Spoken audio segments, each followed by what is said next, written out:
સમાચાર વિસ્તારથી ઉધના 3 રસ્તા પર વોલ પેઇન્ટિંગ સાથે પ્રદેશ ભાજપ પ્રમુખ સી આર પાટીલે લોકસભા ચૂંટણી પ્રચારની શરૂઆત કરી હતી। તેમણે પોતે એક બાર ફિર મોદી સરકારનું સૂત્ર દિવાલ પર લખ્યું હતું। ગુજરાત ભાજપ પ્રદેશ અધ્યક્ષ સી આર પાટીલે સુરતના ઉધના ખાતેથી વર્ષ 2024ની લોકસભાની ચૂંટણીના કેમ્પેઇનની શરૂઆત કરાવી હતી। ભીત ચિત્રણ કરાવી તેમને કેમ્પેઇનનો પ્રારંભ કરાવ્યો હતો। આ પ્રસંગે ભાજપ અધ્યક્ષ સી આર પાટીલે વર્ષ 2024ની લોકસભાની ચૂંટણીમાં પ્રધાનમંત્રી નરેન્દ્ર મોદીના નેતૃત્વમાં જંગી બહુમતીથી સરકાર બનાવવાનો દાવો કર્યો હતો। સી આર પાટીલે સુરતના ઉધના ખાતેથી ચૂંટણી કેમ્પેઇનની શરૂઆત કરાવતા જણાવ્યું હતું કે ભાજપે 2019માં સ્પષ્ટ બહુમતીની સરકાર બનાવી હતી। 303 સીટ સાથે પ્રધાનમંત્રી નરેન્દ્ર મોદીએ સરકાર બનાવી હતી। 2024માં પણ નરેન્દ્ર મોદી સ્પષ્ટ બહુમતી સાથે સરકાર બનાવશે। ફરી એકવાર મોદી સરકારનું ભીત ચિત્રણ શરૂ કર્યું છે। ગુજરાતમાં અલગ અલગ જગ્યાએ આ ભીત ચિત્રણની શરૂઆત કરી છે। ગુજરાતના દરેક વોર્ડમાં પેઇન્ટિંગ કરવામાં આવશે। મોદીજીએ છેલ્લા 10 વર્ષમાં અનેક કામ કર્યા છે। તમામ કરેલા વાયદા પૂર્ણ કર્યા છે, જેથી તમામ લોકો વધુમાં વધુ મતદાન કરે એવી અપીલ સાથે ભીત ચિત્રણ શરૂ કરાયું છે। એક રીતે ભાજપ અધ્યક્ષ સી આર પાટીલે વિધિવત રીતે ચૂંટણીના કેમ્પેઇનનું રણશીંગું ફૂક્યું હતું। આદરણીય પ્રધાનમંત્રી શ્રી નરેન્દ્ર મોદી સાહેબે 2014માં 283 સીટ સાથે પહેલીવાર ભારતીય જનતા પાર્ટીની અને 30 વર્ષ પછી સંપૂર્ણ બહુમતીની એક પાર્ટીની સરકાર બનાવી હતી। 2019માં 303 લોકસભાની સીટ જીતીને આદરણીય પ્રધાનમંત્રી શ્રી નરેન્દ્ર મોદી સાહેબે બીજી વાર ભારતીય જનતા પાર્ટીની સરકાર બનાવી હતી। એ જ મોદી સાહેબ 2024માં ફરી એકવાર મોદી સરકાર એના સૂત્ર સાથે ભારતીય જનતા પાર્ટી આગળ વધી રહી છે। આ અવસરે તેમણે જણાવ્યું હતું કે 2014માં જ્યારે ભાજપને 283 બેઠકો મળી હતી તો એનડીએમાં અમને બહુમત મેળવવો પડ્યો। 2019માં ભાજપે 303 બેઠકો મેળવી અને એનડીએ ફરી સરકાર બનાવી। 10 વર્ષમાં મોદી સરકારે રામ મંદિર સહિતના મુદ્દા આપેલા વાયદા પૂર્ણ કર્યા છે। ત્યારે આવનાર લોકસભા ચૂંટણીમાં 400થી વધુ બેઠક જીતવાનો લક્ષ્યાંક રાખવામાં આવ્યો છે અને સૂત્ર પણ અપાયું છે તે મુજબ અબ કી બાર 400 કે પાર ફિર એક બાર મોદી સરકાર જેવા સૂત્ર સાથે ભાજપનું ચૂંટણી કેમ્પેઇન શરૂ કરી દીધું છે। ઉત્તરાયણ પર્વ દરમિયાન પતંગના ધારદાર દોરાના કારણે ઇજાગ્રસ્ત થયેલા 40 પૈકીના 38 જેટલા અબોલ પક્ષીઓને યોગ્ય સારવાર આપી કરુણા અભિયાન નામની સંસ્થાના સભ્યો અને તબીબોની ટીમ દ્વારા જીવ બચાવવામાં આવ્યો છે। સંસ્થાની આ કામગીરી બદલ ગુજરાત ભાજપ પ્રદેશ અધ્યક્ષ સી આર પાટીલે તમામને અભિનંદન પાઠવી સરાહના કરી છે। દર વર્ષે ઉત્તરાયણ પર્વ દરમિયાન ચાઇનીઝ દોરા અને પતંગમાં વધુ પડતા કાચાવાળા માંજાના કારણે અબોલ પક્ષીઓ ઘવાય છે। જ્યાં ચાલુ વર્ષે પણ ઉત્તરાયણ પર્વ દરમિયાન અનેક પક્ષીઓ પતંગના કાતિલ દોરાના કારણે ઘવાયા હતા, જ્યારે કેટલાક અબોલ પક્ષીઓ મોતને ભેટ્યા હતા। દર વર્ષે આ ઇજાગ્રસ્ત પક્ષીઓની સારવાર અને તેઓના જીવ બચાવવા માટે શહેરની અલગ અલગ સંસ્થાઓ દ્વારા હેલ્પલાઇન નંબર શરૂ કરવામાં આવે છે, જે અન્વયે સુરતની કરુણા અભિયાન સંસ્થા દ્વારા જાહેર કરવામાં આવેલા હેલ્પલાઇન નંબર પર અનેક પક્ષીઓ કાતિલ દોરાના કારણે ઇજાગ્રસ્ત થયા હોવાના કોલ મળ્યા હતા। કરુણા અભિયાન દ્વારા સુરતના ચોક બજાર સ્થિત સેન્ટર ઊભું કરવામાં આવ્યું છે, જે સેન્ટર પર દર વર્ષે ઉત્તરાયણ પર્વ દરમિયાન ઇજાગ્રસ્ત પક્ષીઓને અહીં લાવ્યા બાદ સારવાર અથવા જરૂર પડે ઓપરેશન કરી જીવ બચાવવાનો પ્રયાસ કરવામાં આવે છે। જ્યાં સંસ્થાના હેલ્પલાઇન નંબર પર 40 જેટલા કોલ આવ્યા હતા, જેમાં અલગ અલગ સ્થળો પરથી ઇજાગ્રસ્ત હાલતમાં પક્ષીઓનું રેસ્ક્યુ કરવામાં આવ્યું હતું, જે તમામને ચોક બજાર સ્થિત સેન્ટર ખાતે લાવવામાં આવ્યા હતા। અહીં આવેલા સેન્ટર ખાતે લાવવામાં આવેલા 40 પક્ષીઓને સારવાર અને ઓપરેશન કરી નવજીવન આપવાનો પ્રયાસ કરાયો હતો, જે પૈકી 2 પક્ષીઓના મોત થયા હતા, જ્યારે અન્ય પક્ષીઓની સારવાર અને ઓપરેશન કરી નવજીવન આપવામાં આવ્યું છે। પતંગ ઉડાવવાને કારણે કે ઉડાવતી વખતે કેટલાક પક્ષીઓ એમાં ઈજા થાય છે અને કેટલીક વાર એનું મૃત્યુ પણ થાય છે અને કેટલીક વાર એને જન્મભરની ખોળ પણ થતી હોય છે, એમની પાંખો પણ કપાઈ જતી હોય છે। વર્ષો પહેલા ત્યારે ધર્મેન્દ્ર સંઘવી એમણે એક રજૂઆત કરી હતી કે અમને પક્ષીઓના ઈજા થાય એમને સારવાર માટેની એક વ્યવસ્થા ઊભી થવી જોઈએ. સુરત મહાનગરપાલિકા દ્વારા એક જગ્યાની પણ ફાળવણી કરવામાં આવી અને એ જગ્યા ઉપર દર વર્ષે સતત અને પતંગોત્સવ દરમિયાન ખાસ જેટલા પણ પક્ષીઓ ઈજા પામે છે એમની સારવાર થાય છે. સંસ્થા અને તેના તબીબોની ટીમ દ્વારા કરવામાં આવેલા ઉમદા કામગીરીથી નોંધ ગુજરાત ભાજપ પ્રદેશ અધ્યક્ષ સી.આર. પાટીલ દ્વારા લેવામાં આવી હતી. ભાજપ અધ્યક્ષ સી.આર. પાટીલે પોતાના કાર્યકર્તાઓ સાથે ચોક બજાર સ્થિત સેન્ટરની મુલાકાત લીધી હતી. અહીં સંસ્થા દ્વારા કરવામાં આવતી કામગીરીનું ભાજપ અધ્યક્ષ દ્વારા નિરીક્ષણ કરવામાં આવ્યું હતું. એટલું જ નહીં પરંતુ સંસ્થા દ્વારા પક્ષીઓને આપવામાં આવતી સારવાર અને રેસ્ક્યુ સુધીની કામગીરીની પણ જાણકારી મેળવી હતી. આ પક્ષીઓને યોગ્ય સારવાર આપી સંસ્થા અને તેના તબીબો દ્વારા બચાવવાનો જે પ્રયાસ કરવામાં આવી રહ્યો છે તે બદલ સી.આર. પાટીલે તમામને અભિનંદન પાઠવ્યા હતા. 22 જાન્યુઆરીના રોજ અયોધ્યામાં ભગવાન રામની પ્રાણ પ્રતિષ્ઠા યોજાવા જઈ રહી છે, ત્યારે દેશભરમાં રામ ભક્તિનો માહોલ જોવા મળી રહ્યો છે. આ ભક્તિમાં જોડાવા માટે સુરતથી 2 યુવકો 1 કરોડની જેગવાર કાર લઈને અયોધ્યા જવા નીકળ્યા છે. અહીં મહત્વની બાબત એ છે કે આ બંને યુવકો ભગવા રંગે રંગેલી કાર લઈને 1400 કિલોમીટરની યાત્રા પર નીકળ્યા છે. કાર પર ભગવાન શ્રી રામની સાથે રામ મંદિરની પ્રતિકૃતિ બનાવી છે. સુરતના ટેક્સટાઇલ વેપારી સિદ્ધાર્થ જોશી અને મૌલિક જાની સુરતથી અયોધ્યા 1 કરોડની કાર લઈને નીકળ્યા છે. સુરતથી અયોધ્યાનું 1400 કિલોમીટરનું અંતર કાપીને 22 જાન્યુઆરીના રોજ અયોધ્યા પહોંચશે. રસ્તામાં આવતા મંદિરો, આશ્રમોમાં ભગવાન રામ પ્રતિષ્ઠાના મહોત્સવની ઉજવણી પણ કરશે. આ અભિયાનની શરૂઆત સુરતમાં રહેતા અને ટેક્સટાઇલ ઉદ્યોગ સાથે સંકળાયેલા સિદ્ધાર્થ દોશીએ કર્યું છે. આ યાત્રામાં લક્ઝુરિયસ જેગવાર કારને રામ ભક્તિના રંગે રંગી દેવામાં આવી છે અને જેને કારણે આખી કારનો દેખાવ જ બદલાઈ ગયો છે. આ ખાસ તૈયાર કરવામાં આવેલી કાર સુરતથી લઈને અયોધ્યા સુધી લોકોને હર ઘર રામ અભિયાનમાં જોડવાનું કામ કરશે. સિદ્ધાર્થ દોશીએ ઇન્ડિયા ન્યૂઝ ગુજરાત સાથે વાત કરતા જણાવ્યું હતું કે આ પહેલા G20 ચંદ્રયાનની થીમ પર જેગુઆર કાર પેઇન્ટ કરાવી હતી. હવે આપણા ભગવાન શ્રી રામ આવી રહ્યા છે ત્યારે ખુશીનો માહોલ છે. આથી આપણે પણ કંઈક કરવું છે તેવું વિચાર્યું હતું. આથી મેં મારી જેગુઆર કાર ભગવાન રામના પ્રાણ પ્રતિષ્ઠા મહોત્સવ થીમ પર પેઇન્ટ કરાવી છે. અમે અયોધ્યા જવા નીકળીશું અને વચ્ચે આવતા નાના મોટા ગામ અને શહેરો ખાતે રોકાઈને રામ નામનો પ્રચાર કરીશું. તેમજ તીર્થ સ્થાનો પણ દર્શનનો લાભ લઈશું અને 22 જાન્યુઆરીએ અમે અયોધ્યા પહોંચીશું. ભગવાન શ્રી રામની પ્રાણ પ્રતિષ્ઠાને લઈને સમગ્ર દેશમાં એક ખુશીનો માહોલ દેખાઈ રહ્યો છે. તમામ લોકો તન મન અને ધનથી આ એક ઉત્સાહમાં જોડાઈ ચૂક્યા છે. ત્યારે અત્યારે હાલ આપણે સુરત શહેરમાં ઊભા છીએ અને સુરત શહેરમાં આ એક તમે ગાડી જોઈ શકો છો, જેગુઆર ગાડી છે જેને સંપૂર્ણપણે રામમય બનાવી દેવામાં આવી છે. અયોધ્યા મંદિરની જે થીમ છે એના ઉપર આખી ગાડી તૈયાર કરી દેવામાં આવી છે. સૌથી પહેલા આપણે જો ઉપર નજર કરીએ તો અયોધ્યાનું જે રામ મંદિર છે તેનું થીમ આપવામાં આવ્યું છે અને તેની સાથે સાથે વાત કરીએ તો ઉપર એક રામો વિગ હવાનમ ધર્મમ લખ્યું છે. તો ક્યાંક ને ક્યાંક જે સંપૂર્ણ ગાડી છે તેને રામમય બનાવી દેવામાં આવી છે અને આપણી સાથે સાથે જેમને આ ગાડી તૈયાર કરી છે તે આપણી સાથે જોડાયા છે. આપણે એમની સાથે સીધી વાત કરીશું કે કઈ રીતે આખું આયોજન કરવામાં આવ્યું અને કેટલી ખુશીનો માહોલ દેખાઈ રહ્યો છે. જી સિદ્ધાર્થભાઈ, કેટલી ખુશીનો માહોલ અને કઈ રીતે તૈયારીઓ કરવામાં આવી? જે અમને બહુ જ ખુશીનો માહોલ છે કે આજે અમે ભગવાન શ્રી રામ બહુ વર્ષો પછી આવી રહ્યા છે અને જેમનું બહુ વર્ષો પછી મંદિર બની રહ્યું છે અયોધ્યાની અંદર, તે ખુશી મનાવવા હું મારી જેગવાર કારને G20 થી 75 આઝાદી અમૃત મહોત્સવ, ચંદ્રયાન જેવી ભારત ગૌરવ જેવી અનેક વસ્તુ બનાવું છું મારી કાર ઉપર. તો જો મેં મારી કાર આજે રામ ભગવાનનું અયોધ્યા મંદિર છે, જે શ્લોક લખેલા છે જય જય શ્રી રામ રામો વિઘ્ન હવનમ ધર્મના શ્લોક છે, તો એ પ્રમાણે અમે થીમ બનાવી અને આજે લોકો અમે અયોધ્યા નીકળશું. 22 તારીખે સવારે અયોધ્યામાં ભાગ લઈશું. સિદ્ધાર્થભાઈ, કેટલા લોકો જશે અને રસ્તામાં તમે કઈ કઈ જગ્યા રોકાવાના છો તે બાબતે માહિતી આપજો. રસ્તા અમે 2 જ જણા દર ફેરે યાત્રા કરીએ છીએ, હું અને મારો ફ્રેન્ડ એક મૌલિક.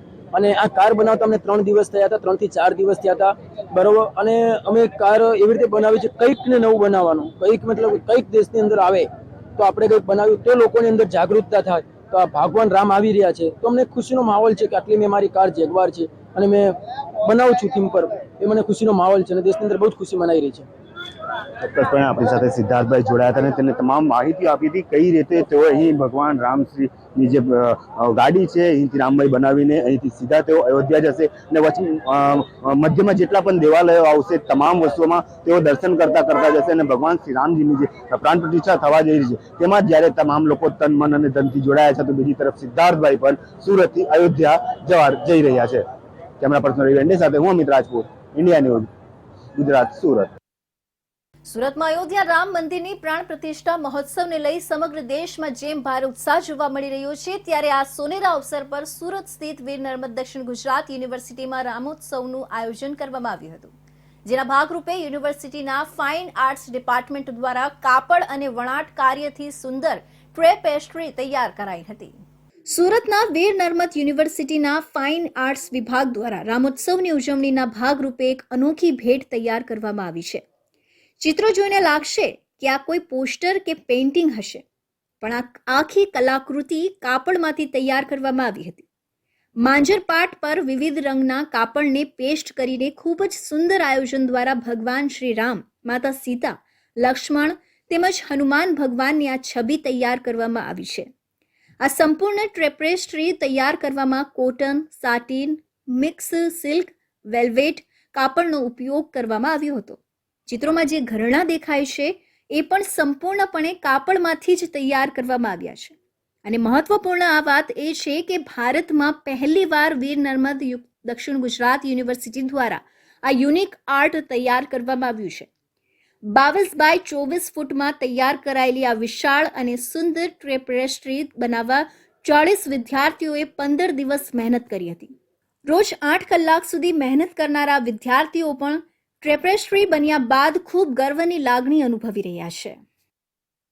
તો હવે સમય છે અયોધ્યામાં 22 જાન્યુઆરીના રોજ રામ મંદિરમાં પ્રાણ પ્રતિષ્ઠા થવા જઈ રહ્યું છે, ત્યારે સુરતના સચિન વિસ્તારમાં આવેલી આશ્રમ શાળામાં સામાજિક સંસ્થા દ્વારા સીતા અશોક વૃક્ષ અને તેના રોપાનું વિતરણ કરવામાં આવ્યું હતું. જેમ જેમ રામ મંદિર પ્રાણ પ્રતિષ્ઠાની તારીખ નજીક આવી રહી છે તેમ દેશ અને રાજ્યમાં લોકો સંસ્થાઓ દ્વારા અલગ અલગ રીતે શ્રી રામના આગમનને લઈ જુદી જુદી રીતે સ્વાગત કાર્ય કરવામાં આવી રહ્યું છે. સુરતના સચિન વિસ્તારમાં આવેલી આશ્રમ શાળાના આંગણે હર્ટ્સ એન્ડ વર્ક એનજીઓ દ્વારા રામ ભગવાનના સ્વાગતમાં 21,000થી વધુ સીતા અશોક વૃક્ષો અને તેના રોપા વિતરણનું ભગીરથ કાર્યનું બીડું ઉચક્યું છે. આ કાર્યને પાર પાડવામાં મદદરૂપ થવા માટે ગુજરાત પોલ્યુશન બોર્ડ સુરતના અધિકારીઓની ટીમ પણ જોડાઈ છે. કહેવાય છે કે આ વૃક્ષ એ જ છે જેની છાયા નીચે માતા સીતા લંકામાં બેઠા હતા, પ્રભુ શ્રી રામની વાટ જોઈ. આ વૃક્ષ સુરત અને તેની આજુબાજુના આવેલા વિસ્તારોમાં રોપણી કરવામાં આવશે. આ વિશે અમારા સંવાદદાતા સુનિલ પ્રજાપતિએ કાર્યક્રમના આયોજક અને પ્રદૂષણ નિયંત્રણ બોર્ડના મુખ્ય અધિકારી સાથે વાત કરીને જાણવાની કોશિશ કરી અશોક વૃક્ષના મહત્વ વિશે જાણકારી મેળવી હતી. સીતા જે લંકામાં વૃક્ષના નીચે રહ્યા હતા તે વૃક્ષો ઘણા દુર્લભ વૃક્ષો છે અને એમના દ્વારા વિતરણ કરવાની યોજના બની સચિનમાં, જેમાં મોટી સંખ્યામાં લોકો આપણે જાણીએ આ ફાઉન્ડેશનના લોકો આપણી સાથે જોડાયા છે. જી, આપનું નામ? વિરલ દેસાઈ. જી વિરલજી, શું છે આજનો કાર્યક્રમ આપનો અને શા માટે આ કાર્યક્રમ આયોજન થયો? આપણે કહીએ છીએ કે કણ કણમાં વસે છે રામ, અને એ સાર્થક એવી રીતે થઈ શકે છે કે જ્યારે આપણી પ્રાણ પ્રતિષ્ઠા થઈ રહી છે 500 વર્ષ પછી આ આવો રૂડો અવસર આવ્યો છે, તો એ સીતા અશોકનું જે દુર્લભ વૃક્ષ જે છે એ વૃક્ષ એવું છે કે જેમાં એમ કહેવાય છે કે સમૃદ્ધિ વધે, અને ખાસ કરીને જે હમણાં આપણે જોઈએ છે કે એક્ઝોટિક અને જે નોન નેટિવ સ્પીસીસના ઝાડો આપણે આજુબાજુ જોઈએ છે એની જગ્યાએ અગર સીતા અશોક આપણે રોપીએ છીએ તો આવનારી પેઢી જેને હમણાં એન્ઝાઇટી, ડિપ્રેશન કે દુઃખ જે છે એ દુઃખ હરવાવાળું પ્લાન્ટ છે, એટલા માટે આપણે એમ કહીએ છીએ કે અશોક એટલે શોક નહીં થાય એવું વૃક્ષ. તો એ વૃક્ષ આપણે 21,000થી વધુ વૃક્ષો આપણે વિતરણ કરવાના છે. આપણી સાથે જીપીસીબીના અધિકારી પણ આ કાર્યક્રમમાં હાજર છે, એમને મળીને શું આ પ્રોગ્રામ વિશે જાણીએ કે શું કરવા માંગે છે, તેમાં જીપીસીબીનો શું રોલ રહેશે એ પણ જાણીએ. જી મેડમ. નમસ્તે, હું ડૉક્ટર જિજ્ઞાસા ઓઝા, પ્રાદેશિક અધિકારી, ગુજરાત પ્રદૂષણ નિયંત્રણ બોર્ડ. હાર્ટ એટ વર્ક ફાઉન્ડેશનના વિરલભાઈ દેસાઈનો પર્યાવરણ અંતર્ગત કે કોઈ પ્લાન્ટેશન નિમિત્તે કોઈ પણ પ્રોગ્રામ હોય તો જીપીસીબી સાથે હોય જ છે અને જીપીસીબીનો સહયોગ એમાં રહે જ છે. આ પ્રોગ્રામ એટલા માટે વિશેષ છે કે જે 22મી જાન્યુઆરીએ રામ મંદિરમાં પ્રાણ પ્રતિષ્ઠા મૂર્તિની થવાની છે.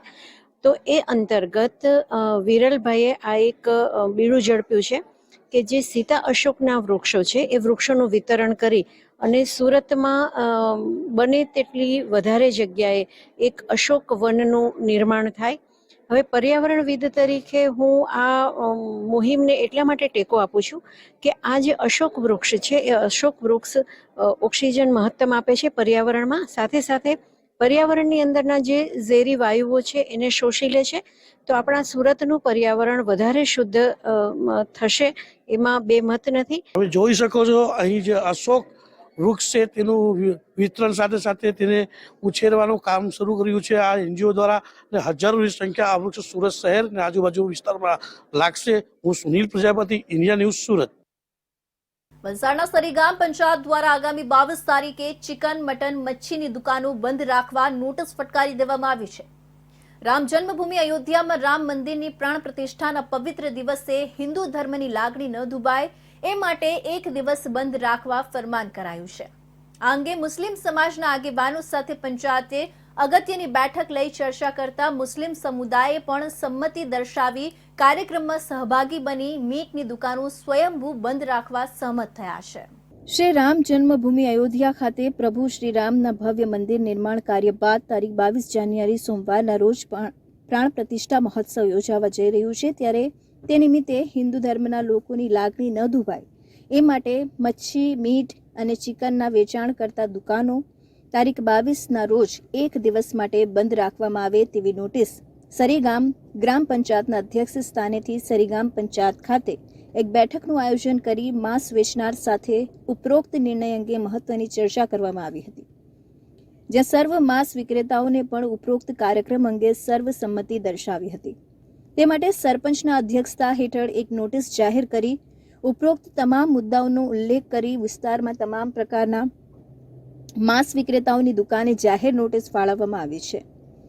પંચાયતના જાહેરનામાનું ઉલ્લંઘન કરી કતલખાના તેમજ દુકાનો અને જાહેર સ્થળોએ મચ્છી, મીટ અને ચિકનના વેચાણો કરતા જણાશો તો નામદાર સરકારના કાયદા મુજબ કાયદાકીય પગલાં ભરવામાં આવશેની જાણ જાહેરનામા દ્વારા ઉલ્લેખ કરી તેની ખાસ નોંધ લઈ એક દિવસ માટે સોમવારે મચ્છી, મીટ અને ચિકનની દુકાનો બંધ રાખવા અનુરોધરૂપી સૂચના અપાઈ હતી. 22 તારીખે શ્રી રામના પ્રાણ પ્રતિષ્ઠા મહોત્સવ હોવાથી સરીગામ ગ્રામ પંચાયતે મુસ્લિમ ભાઈઓને બોલાવીને એમના જોડે મીટિંગ કરીને માંસ, મચ્છી વેચાણ ઉપર ચર્ચા વિચારણા કરી એ લોકોને નોટિસ બી આપવામાં આવી છે અને એ લોકોએ અમને સાથ સહકાર આપ્યો છે ને એ દિવસે એ લોકો બંધ રાખવામાં આવશે, બંધ રાખશે અને એ લોકો સહમત છે.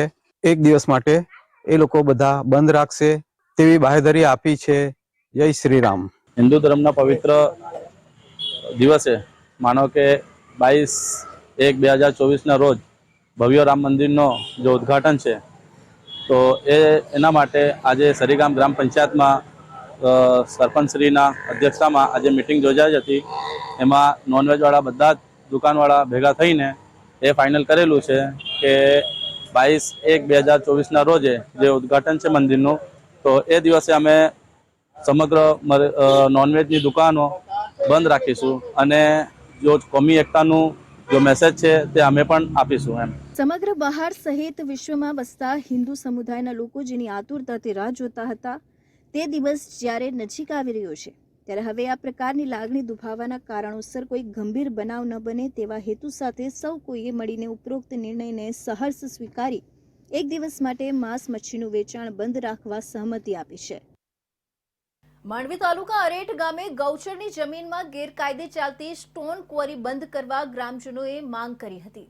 ક્વોરીમાં બ્લાસ્ટિંગ કરાતા ગ્રામજનોને તેમજ ખેતીવાડીને થતા નુકસાન સામે ગ્રામજનોએ માંડવી મામલતદારને આવેદનપત્ર આપ્યું હતું. સુરત જિલ્લાના માંડવી તાલુકામાં ચાલતી પથ્થરો તોડવાની ક્વોરીઓ સ્થાનિક ગ્રામજનો માટે આફતરૂપ બની રહી છે. માંડવી તાલુકાના અરેઠ ગામે આદિવાસીઓની વસ્તી ધરાવતા ગામમાં ચાલતી સ્ટોન ક્વોરીઓને લઈને ગ્રામજનોની દશા કફોડી બની જવા પામી છે. કારણ ક્વોરીમાં થતા બ્લાસ્ટિંગ અને ઉડતા પથ્થરોને લઈને પથ્થરો ઘર પર પડવાની સાથે પીવાના પાણી દૂષિત થવાની ઘટના બની રહી હતી. તેમજ ક્વોરીમાં ચાલતા ડમ્પરો બેફામ હંકારતા સ્થાનિકોમાં ભયનો માહોલ ઊભો થયો છે, જેને કારણે સ્થાનિકો હવે આવા ગેરકાનૂની રીતે ચાલતા ક્વોરી સામે લડી લેવાના મૂડમાં દેખાઈ રહ્યા છે. અરેડ ગામમાં ચાલતી 5 ટોન ક્વોરીઓના બાબતમાં અમારા આખા ગામમાં એટલી બધી સમસ્યા છે કે અમે લોકો હેરાન થઈ ગયેલા છે. પાણીના સ્તર નીચે ઉતરી ગયેલા છે અને અમને પીવાનું પાણી મળતું જ નથી અને ઘરોમાં તિરાડો પડી ગયેલી છે. એવી ઘણી બધી સમસ્યા છે. પાકોમાં નુકસાન છે, જમીન ખરાબ થઈ ગયેલી છે. નિરાકરણ નહીં આવે તો 1લી તારીખે અમે રસ્તા રોકો આંદોલન કરીશું. ગૌચરની જમીનોમાં ખનન અને ક્વોરીની પ્રવૃત્તિ બંધ થવી જોઈએ, છતાં સ્થાનિક વહીવટીતંત્ર દ્વારા પણ આંખ આડા કાન કરાયાનું ગ્રામજનોએ જણાવ્યું હતું. ગત 10મી જાન્યુઆરીના રોજ પણ અરેઠ ગામે ખાસ ગ્રામ સભાનું આયોજન કરાયું હતું, જેમાં ગામમાં ચાલતી ક્વોરીઓ બંધ કરવા સર્વાનુમતે ઠરાવ પણ કરાયો હતો.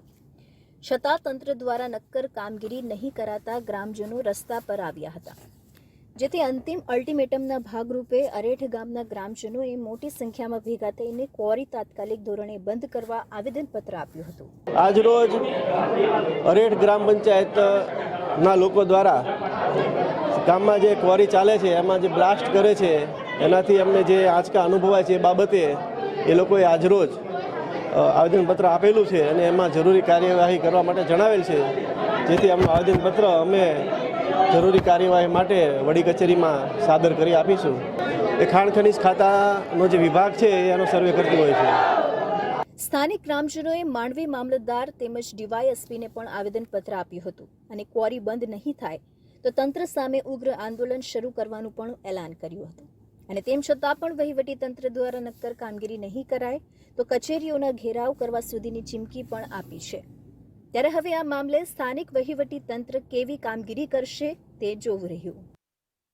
વાત કરીએ ભીષણ આગની, તો માંગરોળ તાલુકાના ભાટકોલ ગામની સીમમાં ખાંડસરી પાટિયા નજીક પ્લાસ્ટિક વેસ્ટમાં અચાનક આગ ફાટી નીકળતા અફરાતફરી સર્જાઈ હતી. પ્લાસ્ટિક વેસ્ટ હોવાના કારણે ધુમાડાના ગોટે ગોટા હવામાં જોવા મળ્યા હતા. આગ વિકરાળ બનતા સુમિલોન, ટોરેન્ટ કામરેજ અને માંડવીના ફાયર ફાઇટરો ઘટના સ્થળે પહોંચી આગ પર કાબુ મેળવવા પ્રયત્ન કરી આગ પર કાબુ મેળવ્યો હતો. આ દ્રશ્ય છે માંગરોળ તાલુકાના ભાટકોલ ગામની સીમના.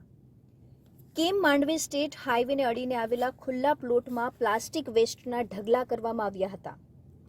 ભંગારના ધંધા સાથે સંકળાયેલા લોકો શિયાળાની શરૂઆત થાય એટલે માંડવી તાલુકામાં તેમજ આસપાસ વિસ્તારમાં ખાનગી શેરડીના કોલા શરૂ થાય અને ખાનગી કંપનીમાં આ પ્લાસ્ટિક વેસ્ટને બળતર તરીકે ઉપયોગ થતો હોવાથી ભંગારિયા આવા પ્લાસ્ટિક વેસ્ટ અને કેમિકલ વેસ્ટ કંપનીમાંથી લાવી માલિકીના અથવા ભાડાની જમીનમાં આ વેસ્ટનો જથ્થો સંગ્રહી રાખતા હોય છે. આ વેસ્ટ સુકાય એટલે બળતર તરીકે ઊંચી કિંમતે વેચાય છે.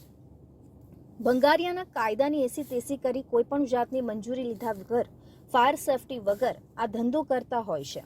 ત્યારે આગ લાગે ત્યારે આજુબાજુનો વિસ્તાર અને રહેણાંક વિસ્તાર તેનો ભોગ બનતો હોય છે. ખાસ તો આ પ્લાસ્ટિક અને કેમિકલ વેસ્ટ પર્યાવરણ માટે જોખમી હોવા છતાં તેનો બળતર તરીકે બેરોકટોક ઉપયોગ થાય છે. પણ આગ લાગે ત્યારે અફરાતફરીનો માહોલ સર્જાય છે. અમને 2:40 ફાયર કોલ મળ્યો કે કિમ ચોકડી ભાટકોલ રસ્તા પર કઈ બગસમાં પ્લાસ્ટિકના બગસમાં આગ લાગી છે. અમારી સુમિલોન ફાયર તુરંત ઘટના સ્થળે આવી અને આગને કાબૂ કરી છે અને માંડવી ફાયર, ERC કામરેજ અને ટોરેન્ટ પાવર હાલ આગની કુલિંગ પ્રક્રિયા ચાલુ છે. હાલ હજુ આગ કેવી રીતે લાગી છે ખબર નહીં પડી અને હવે આ પ્લાસ્ટિકના આખું સંગ્રહ કરેલું છે. આ ગોડાઉનમાં આખું મેદાન છે અને હજુ આ કુલિંગ પ્રક્રિયા ચાલુ છે હાલમાં. ભાટકોલ ગામની સીમમાં પ્લાસ્ટિક વેસ્ટમાં લાગેલી આગ એટલી વિકરાળ બની હતી કે સુમિલોન, ટોરેન્ટ, માંડવી નગરપાલિકા અને કામરેજ ફાયર ફાઇટરની ટીમ ઘટના સ્થળે દોડી આવી હતી. આગ પર કાબુ મેળવવા પ્રયાસ કરી આગ પર કાબુ મેળવ્યો હતો. આવા ગેરકાયદે ધંધામાં કેટલું નુકસાન છે. પર્યાવરણને નુકસાન, જમીનને નુકસાન અને માનવ સ્વાસ્થ્યને પણ નુકસાન છે. અને આગ લાગે ત્યારે પાણી કેટલા લીટર વેસ્ટ થાય છે. પણ સુરત જિલ્લાનું તંત્ર ખાલી મેવા ખાવામાં વ્યસ્ત છે. કોઈ કામગીરી કરવામાં આવતી નથી એટલે ફેક્ટરી માલિકો નીતિ નિયમ નેવે મૂકી દેતા હોય છે અને ભંગારિયા બેકાબુ બની જતા હોય છે. ના કરે આ આગ રહેણાંક વિસ્તારમાં ઘૂસી જાય અને લોકોના જીવ જોખમમાં મુકાય તો શું પરિસ્થિતિ થાય? એક સવાલ ઊભો થયો છે. ત્યારે લાગતા વળગતા અને આંખ આડા કાન કરતા અધિકારીઓ સામે પણ પગલાં ભરવા જોઈએ એવી સ્થાનિક લોકો માંગ કરી રહ્યા છે. દર વર્ષે ઉત્તરાયણ પર ઇમરજન્સી કોલમાં વધારો જોવા મળે છે. સુરતમાં આ વર્ષે પણ ઉત્તરાયણના દિવસે 108 એમ્બ્યુલન્સ સતત દોડતી રહી હતી, જેમાં પતંગની દોરીથી કપાવાના 9 જેટલા કેસો આવ્યા હતા, જ્યારે અકસ્માતના 119 જેટલા કેસ સામે આવ્યા હતા. સુરતમાં ઉત્તરાયણનો ઉત્સવ ખૂબ જ ઉત્સાહ સાથે ઉજવવામાં આવે છે.